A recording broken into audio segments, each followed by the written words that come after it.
mais c'est une réalité. Alors, moi je m'en vais plus aux solutions.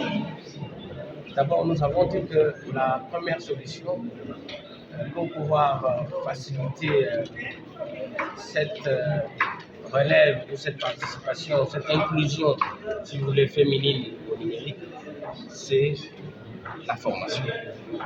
Au départ, aujourd'hui, nous avons le genre féminin qui a été souvent défavorisé même en ce qui concerne la culture numérique, c'est-à-dire la formation, l'orientation dans ce secteur. Il faut une prise de conscience et vous en faites partie aujourd'hui. Vous devez absolument participer à cette prise de conscience de la formation. Il faut former les gens, que les gens aient la capacité d'utiliser les outils. 3.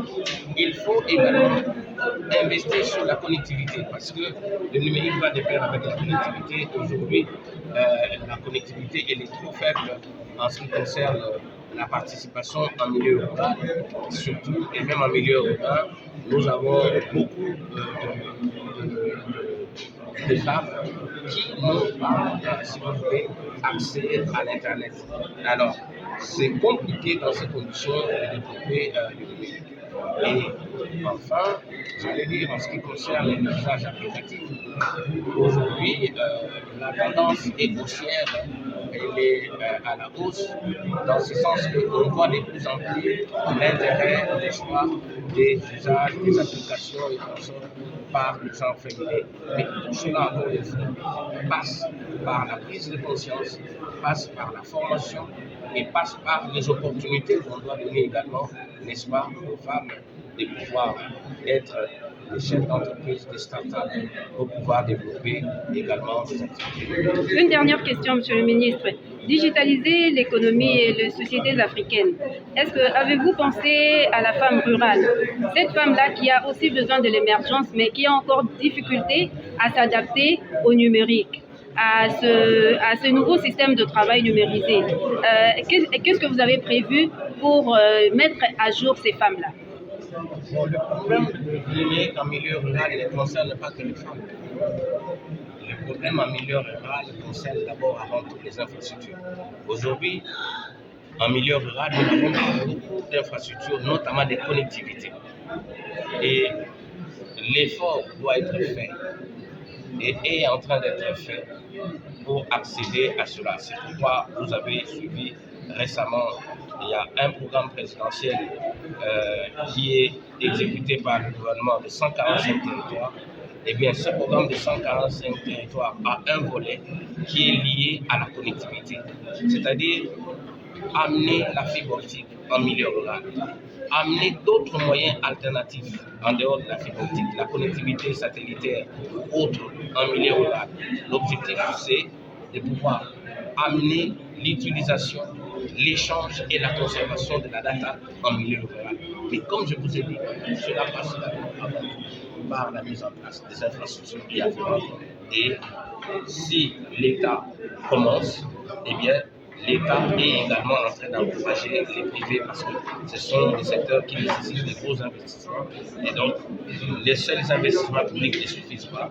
Nous devons surtout miser sur les privés et pour cela, les cadres qui afférents sont là pour pouvoir les inciter à s'installer dans ces lignes et ainsi à créer de la capacité qui permettra, n'est-ce pas, non seulement à la femme, mais au milieu rural de pouvoir se connecter et être un grand consommateur et utilisateur de la data.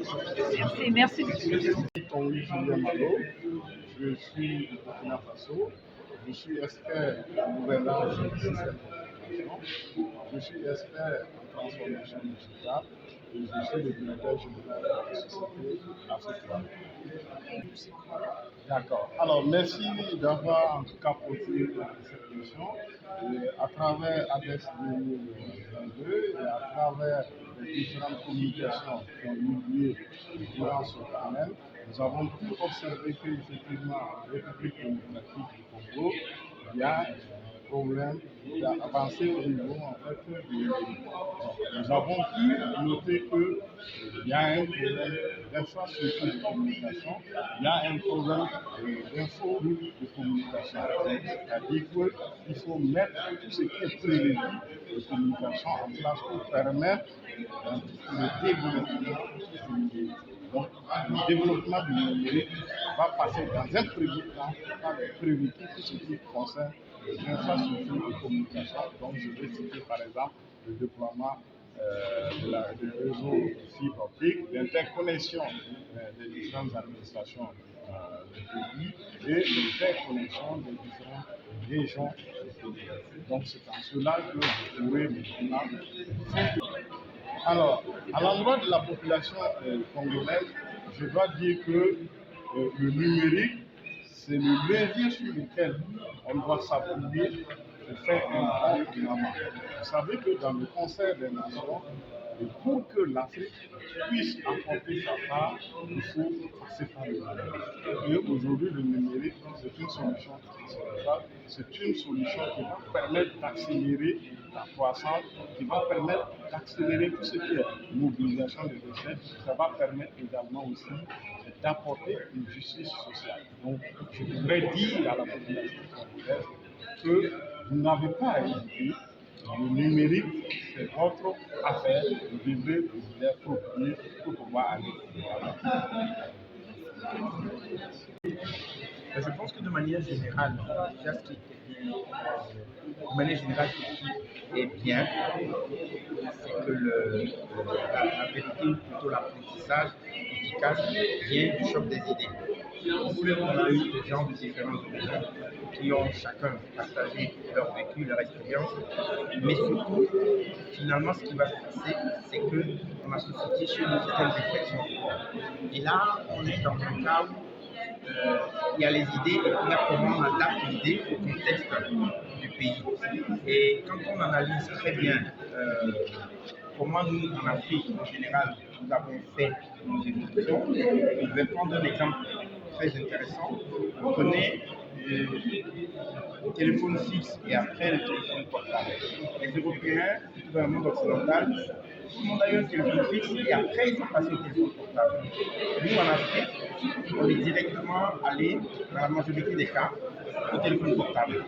Et c'est ce qu'on appelle un saut quantique. Ça veut dire qu'on ne doit pas passer toutes les étapes que les autres ont passées avant d'arriver à réussir. Et c'est formidable en Afrique. Vous n'avez qu'à prendre l'exemple de M-Pesa. C'est un Africain qui a réfléchi un jour, qui s'est dit mais tout le monde a un téléphone portable, faisons dans quelque chose pour envoyer de l'argent. C'est pas parti de l'Europe, c'est parti de l'Afrique. Parce qu'à partir d'un problème, on a trouvé une solution efficace et qui a fait que très très vite, on a démocratisé cette approche. Donc pour la RDC, la numérisation, tout le monde se calme. Je crois que ça va aller très très très vite et qu'on va pouvoir atteindre des résultats, d'excellents résultats et que ça va aider à l'intégration sociale. Voilà. Ça vous suffit. La connectivité des abonnés en fibre optique et l'accélération aussi dans les utilisations, c'est-à-dire il faut mettre en place beaucoup d'applications. Il faut que les jeunes se lancent, comme disait notre ami tout à l'heure du Gabon. Le cadre est déjà, les décors est déjà planté. Il ne faut pas que les jeunes attendent des applications qui viennent de venir des autres pays de l'Occident qui viendront tout balayer. Donc les utilisations, le besoin du numérique dans notre pays atteint la maturité. Donc allez-y. La SCPT que j'ai la chance de gérer, en cela je remercie les chefs de l'État, son excellence Félix-Antoine Tshisekedi dispose aujourd'hui pour chacun d'entre nous beaucoup de panoplies d'offres de services. Vous allez dans les bureaux des postes qui sont connectés, vous allez voir que nous avons la possibilité de faire énormément de choses. Alors Alors allez-y, poussez nos portes aussi de la Poste et travaillez, proposez des solutions numériques. Aujourd'hui, de payer votre domaine procédé en ligne depuis votre salon, par M-Pesa, par Airtel Money, par Africell Money, par carte Visa, tout ce que vous voulez en mode de paiement qui existe. Nous sommes connectés avec la FinTech locale. Bref, pour dire que nous avons déjà fait pas mal, mais ce que nous allons faire l'année prochaine, je ne vais pas vous dire tout ça maintenant, mais il y a de bonnes choses pour l'année prochaine. Votre opérateur public va apporter aussi de la révolution en ce qui concerne la connectivité et l'utilisation pour l'année prochaine.